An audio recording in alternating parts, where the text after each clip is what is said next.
Bwana Yesu asifiwe. Wapendwa katika Kristo, nataka nikufundishe neno la Mungu kutoka kwenye kile kitabu cha Yohana 5 mstari ule wa 24. Nasema kwamba amini nawaambia ya kwamba yeye alisikia neno langu na kuamini yale mpeleka yu na uzima wa milele, wala haingii tena hukumuni, bali amepita kutoka mautini na kuingia uzimani. Sema haleluya.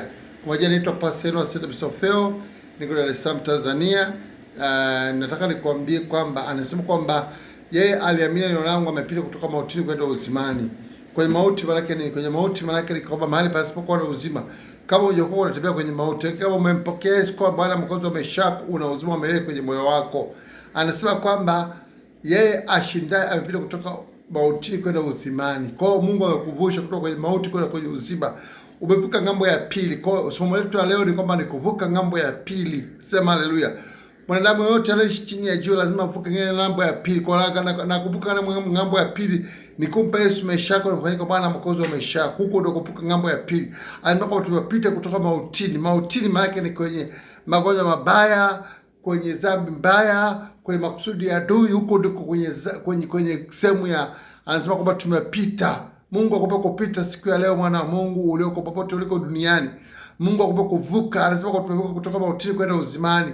Unapovuka maana yake kuna vitu ambavyo lazima uviache. Mungu akupe neema.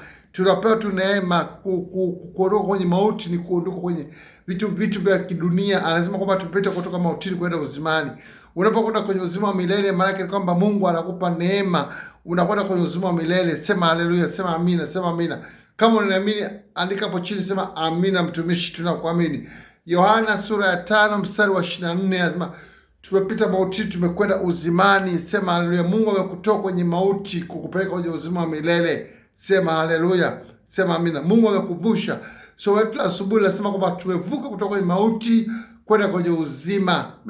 Kuandika kuvuka, somo la kuvuka laitwa kuvuka. Sema haleluya.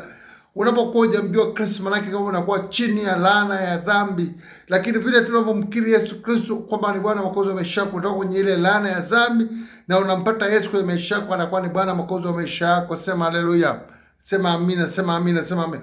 Watu wanachukulia siku hizi ni kawaida sana, lakini kumkiri Yesu Kristo ni fashion, ni kitu cha msingi sana katika vitu vya maana ambapo unaweza kuchukua maamuzi duniani. Hapa ni jambo la kumpokea Yesu kufanyika Bwana Mwokozi wa maisha, kumpa maisha yako. Sema haleluya. Kumpa maisha Yesu maana ni kumwachia tawala kwenye maisha yako, kwenye mafahamu zako na kwenye kila kitu chako. Tutakwenda kumwomba Mungu. Baba, na kushukuru kwa ajili ya saa hii na wakati huu. Asante kwa ajili ya saa hii na wakati huu. Tunakufurika mahali hapa na damu yako ya thamani. Mungu wetu, Baba yetu, tunaachilia neema yako na nguvu zako na ushindi wako.